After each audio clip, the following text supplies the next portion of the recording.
Hello students. आज हम लोग कुछ इम्पोर्टेंट जो कि आपके बोर्ड के लिए भी होंगे और सेंटअप टेस्ट में ये क्वेश्चंस पूछे गए हैं। आज हम लोग इन्हीं को डील करेंगे। टोटल 60 ऑब्जेक्टिव क्वेश्चंस होंगे। सब्जेक्टिव पर हम इस वीडियो में बात नहीं करेंगे, हम सिर्फ ऑब्जेक्टिव क्वेश्चंस की बात करेंगे। और एक और बात की, हो सकता है इसमें कुछ क्वेश्चंस टिक लगाया गया हो जो कि गलत होगा, क्योंकि बच्चों द्वारा लगाया गया। मैं आपको सही एक्सप्लेनेशन दूंगा। तो जो पहला क्वेश्चन है वॉइस से, a tiger was killed by a hunter, ये ऑलरेडी पेसिव में है और क्वेश्चन भी कह रहा है कि choose the correct active voice. आपको एक्टिव चुनना है। तो ध्यान रखना है, हम जानते हैं कि सब्जेक्ट ऑब्जेक्ट एक्सचेंज होता है, तो ए हंटर आगे आ जाएगा और ये सिंपल पास्ट में है, तभी वाज के साथ V3 लगाया गया है। A hunter killed a tiger, option D आपका सही हो जाएगा। दूसरा देखिए, I saw him leaving the house, इसका पेसिव चुनना है। तो ऑब्जेक्ट यहाँ पर आई शॉ हिम ऑब्जेक्ट है, तो ही हमारा सब्जेक्ट के रूप में हो जाएगा। तो सिंपल पास्ट में है तो वॉज लगेगा ही के साथ। ही वॉज, सी का भीतरी शीन हो गया, he was seen leaving the house. By me भी हो जाएगा, तो option D. My mother dash 42 years old next day, next Monday, मतलब अगले मंडे जो है मेरी माँ 42 साल की हो जाएगी।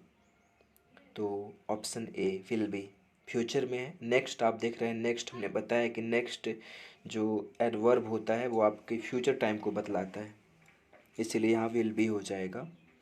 चौथा, C dash come yet were still waiting, we were still waiting for her, मतलब वो अभी तक नहीं आई है, हम लोग उसका इंतज़ार कर रहे हैं। वी आर होगा एक्चुअली, यहाँ शॉर्ट में लिखा गया है, तो है हैज़ेंट हो जाएगा। सी के साथ हैज़ ही लगता है और पास्ट में तो है नहीं, इसलिए यहाँ पर जो है हम लोग हैज़ेंट का प्रयोग करेंगे। पांचवा देखिए, I speak the truth I am not afraid of it, मतलब मैं सच बोलता हूँ, मैं इससे डरा हुआ नहीं हूँ। तो करेक्ट कॉम्बिनेशन चुनना है। हमने आपको सेंटेंस कंबाइन करने बताया था। तो I am not afraid of speaking the truth, चूँकि देखिए ये प्रेजेंट में है ना, तो हम प्रेजेंट में ही चुनेंगे। बाकी सब आप देख सकते हैं, कोई चौथा तो आपका ऑप्शन ही ग्रामेटिकली गलत है। बाकी एक पास्ट में है, एक फ्यूचर में है, तो हम प्रेजेंट चुनेंगे क्योंकि सेंटेंस आपका प्रेजेंट में है, दोनों ही सेंटेंस, इसीलिए 5 का ए हो जाएगा। ठीक है, ऑप्शन बच्चे ने भी सही बनाया है। हाँ, छठा देखिए, dash Fortune smile upon you. अब देखिए मार्क ऑफ एक्सक्लेमेशन लास्ट में लगा हुआ है, ये आपका इम्पेरेटिव सेंटेंस में आता है और ये ब्लेसिंग्स है, तो ब्लेसिंग्स के लिए हम लोग मे ऑक्सिलरी वर्ब का प्रयोग करते हैं। Seventh, the patient dash before the doctor arrived, ये आपने बहुत सारे सेंटेंस ऐसा सुना होगा, डॉक्टर के आने से पहले रोगी मर चुका था, लाइक ऐसा। तो ये पास्ट परफेक्ट यहाँ पर होगा, क्योंकि दूसरा पार्ट इसका बिफोर वाला जो है सिंपल पास्ट में है, इसीलिए तो हैड डाइड हो जाएगा, ऑप्शन डी बिल्कुल सही है। और आठवां देखते हैं, he said be quiet and listen to me. यहाँ पर आप एक वर्ड देख रहे होंगे, अर्ज्ड वर्ड यूज हुआ है, से जो कि अर्ज का V2 फॉर्म है, पास्ट फॉर्म है। तो अर्ज का अर्थ क्या होता है? अर्ज मीन्स होता है किसी से रिक्वेस्ट करना, किसी से अनुनय विनय करना। तो he urged them to be quiet and listen to him. तो ऑब्जेक्ट यदि देखें तो हिम, मी, बिल्कुल सही।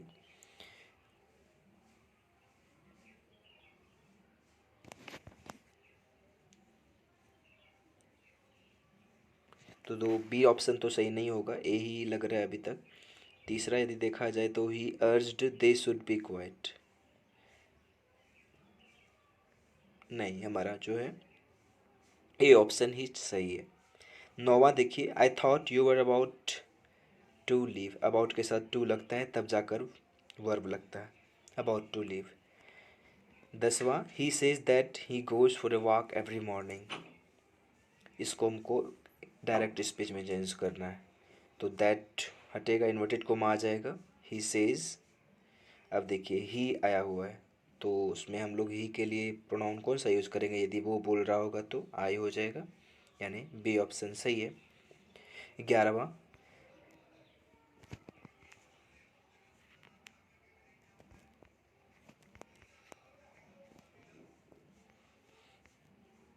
I regret dash Susan about the wedding.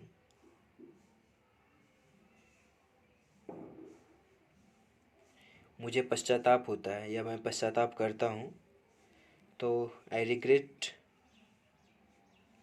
ना, ये गलत बनाया गया है। I regret to tell I regret to tell Susan about the wedding. I regret telling Susan about the wedding.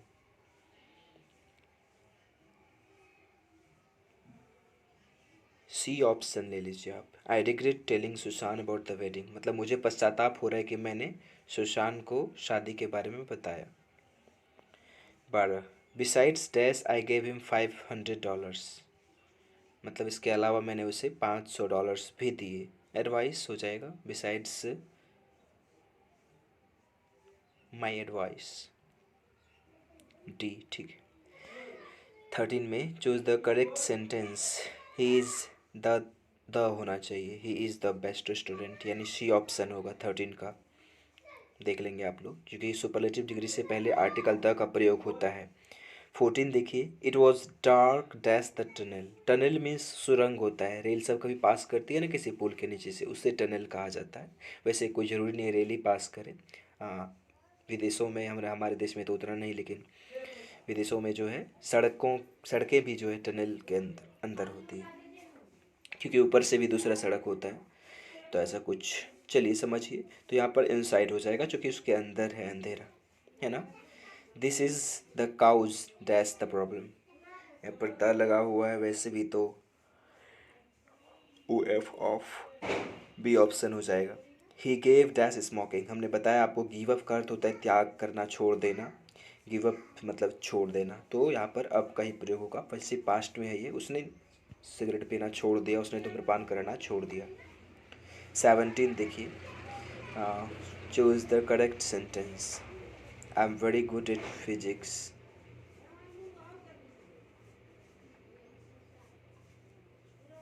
चलिए बी ऑप्शन ठीक है। अगला है 18 नंबर में, do you mind dash it with you, taking, ठीक है, बिल्कुल सही। He has taken to, he has taken to gambling, gambling C, ठीक है। गैम्बलिंग मतलब ऐसे, गैम्बल मतलब जुआ खेलना होता है, वैसे गलत है ये, तो आप लोग भी कभी इस सब में मत पढ़िएगा। चलिए सोचिएगा मत। हाँ 20वां देखिए, choose the correct sentence. He did not listen, तो डिड नॉट के साथ जो है, did not listen to what I said, did not listen what I said, तो 20 का ए ठीक है। 21 का, dash is impossible on this sandy ground, cycling, ठीक है। B, Jack dash English Spanish and a bit of French, speaks, ठीक है। कोई ट्रुथ फैक्ट बता रहे हैं हम, इसलिए यहाँ पर P5 का प्रयोग करेंगे। 23 नंबर देखिए, कह रहे a disease which spreads by contact, infectious, contagious, contact, contact देखिए यहाँ पर समझने वाली बात है। इनक्यूरेबल मतलब होता है जिसका कोई इलाज ना हो। इन्फेक्शियस, बिल्कुल जी हाँ, यही ऑप्शन होगा यहाँ पर। कॉन्टैगियस क्या होता है मैं बता दूँ आपको, जैसे हम कोरोना को कह सकते हैं कॉन्टैगियस डिजीज, क्योंकि ये छींकने खांसने से फैलती है, वैसे छूने से भी फैलती है, लेकिन ज़्यादातर इसके लिए हम जो है इन्फेक्शियस, कॉन्टैगियस, दोनों तो लगभग सेम ही वर्ड है। कॉन्टैगियस वर्ड, इन्फेक्शियस वर्ड ही कीजिए यहाँ पर यूज, ठीक है, क्योंकि कांटेक्ट में आने के बाद यहाँ खांसने छींकने की बात होगी तो कॉन्टैगियस भी हो सकता है। I like dash my bills online, I like paying हो जाएगा, ठीक है। The phone wrong a few minutes ago, ठीक है।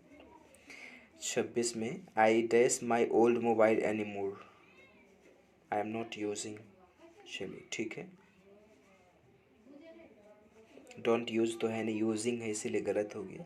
और डजंट तो होगा नहीं। 27 देखिए, करेक्टली स्पेल्ड वर्ड गवर्नमेंट, ये बच्चे ने सही नहीं लगाया है टिक यहाँ पर। आपका डी ऑप्शन सही होता, आप देख लेंगे। 27 का डी हो जाएगा, गवर्नमेंट, लेकिन एन साइलेंट रहता है, एन होता है इसमें ज़रूर है। What dash in the evenings, what do you do, ठीक है, आप शाम में क्या करते हैं। इवनिंग्स है, कोई इसमें कोई ऐतराज़ वाली बात नहीं है, क्योंकि हम यहाँ पर रोज़ की बात कर रहे हैं, इसलिए ऐसे लगाएंगे। Choose the correctly spelled word, Millionaire, Millionaire, Millionaire, चलिए सही है, बी ऑप्शन सही है। I don't know dash money he has, how much हो जाएगा, क्योंकि काउंट नहीं कर सकते, मनी अभी काउंटेड है नहीं तो पता नहीं। 31, I dash football after work, I play, ठीक है। Sarita is dash her hand bag carrying, ठीक है, प्रेजेंट सिचुएशन को बता रहे। वैसे भी इज के शब्द तो भी पूरे लगना है। I am dash in the family, I am dash in the family shortest, the है ना, द के सुपरलेटिव लगता है, shortest. He dash punished for lying, was हो जाएगा, वॉज ही होगा, क्योंकि यहाँ पर उसे दंडित किया गया झूठ बोलने के लिए। ही हैज पनिश्ड किसी को थोड़ी, उसको पनिश किया गया है, इसीलिए वॉज लगेगा। 35 में देखे तो डिफरेंट का ठीक ठाक है, चलिए ठीक है, CDAFFERENT, it is dash unique opportunity, A हो जाएगा, क्योंकि यूनिक साउंड भले ही वावेल है, बट साउंड जिसका य से हो रहा है कॉन्सोनेंट साउंड है, इसीलिए यहाँ पर ए का यूज़ होगा। After all there is something in Hinduism that kept it alive up till now, from किस से लिया गया है ये, हिंदुइज्म में कुछ तो ऐसा है, चलिए हाँ, महात्मा गांधी ने कहा था, चलिए सही है, बच्चे ने भी सही बनाया। The prose piece Bharat is my home is written by, Bharat is my home doctor Zakir Hussain. Shiga Naoya Japanese थी वो, और उसमें सैबे जो लड़का है जापानीज़ की बात करी गई है, और द आर्टिस्ट इसका आप लोग पढ़े होंगे।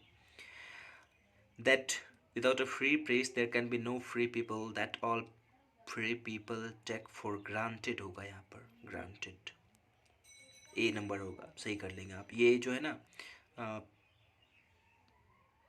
प्रेस, एक चैप्टर है फ्रीडम ऑफ प्रेस ऐसे कुछ करके है, आपके बुक में है ना, उसी से लिया गया है। Nor in the hope of world can show A fitter love for me, ये आपका sweetest love I do not को जॉन डन के द्वारा जो है लिखा गया, उसी से लिया गया है।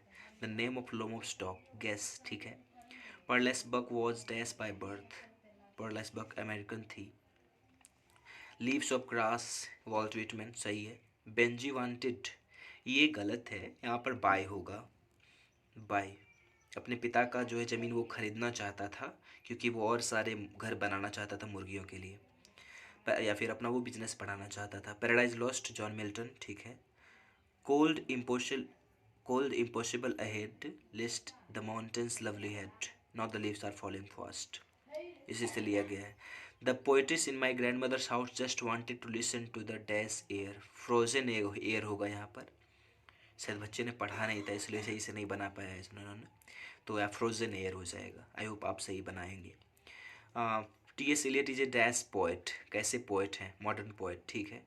50, a linguistic change is known as, ये भी गलत है, यहाँ पर द ग्रेट पावेल शिफ्ट होगा, ठीक है। Light of step and hurt what she is from, ये लिया गया है आपका एन एपिटाफ से, है ना, पढ़े हैं आप ना, उसके बारे में बात करते हैं कभी, अपनी प्रेमिका जो मर गई है। अनटचेबल एंड कूली, मुल्क राज आनंद के द्वारा लिखा गया है, M.R. आनंद, बी ऑप्शन हो जाएगा। तुगलक गिरीश कर्नाड के द्वारा लिखा गया है। Dash English will be one common language for us, तो यहाँ पर आपका ब्रिटिश हो जाएगा, ब्रिटिश ही जो है, क्योंकि हम लोग ब्रिटिश ही स्टडी करते हैं, ब्रिटिश ही फॉलो करते हैं, है ना।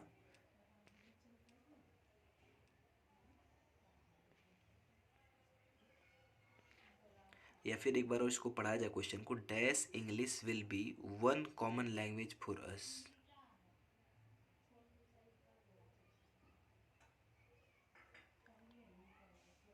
एक सेकेंड, सभी के लिए बात की जा रही है ना, तो सभी के लिए बात किया जा रहा है, इसका मतलब तो लगता है कि ग्लोबल होना चाहिए, क्योंकि मिडल तो हम लोग अब उतना ज़्यादा यूज़ करते नहीं है।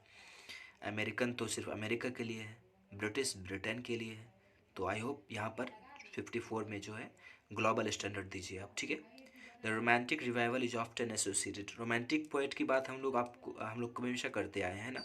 एस टी कॉलरेज जिसमें यहाँ पर होगा, और भी हैं जैसे विलियम वर्ड्सवर्थ हो गए। Our ancestors enjoy true home rule हो जाएगा। Martin Luther King Junior dislikes racial discrimination, A हो जाएगा। ए पोएम डैश लाइन्स, कितने लाइन की पोएम को सोनेट कहते हैं? 14 लाइन्स, है ना। Who is known as the nightingale of India? Kamala Das, sorry Kamala Das नहीं, सरोजनी नायडू। सरोजनी नायडू को द नाइटिंगेल ऑफ इंडिया कहा जाता है।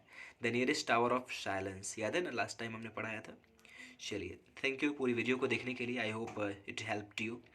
और कुछ क्वेश्चंस आप लोग इंटरनेट पर भी गलत पाएंगे जो मैंने आपको सही किया है, तो आप ध्यान देंगे इस बात का।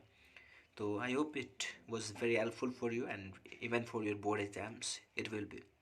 So thank you for watching. Keep watching us, and don't forget to subscribe and press the bell icon.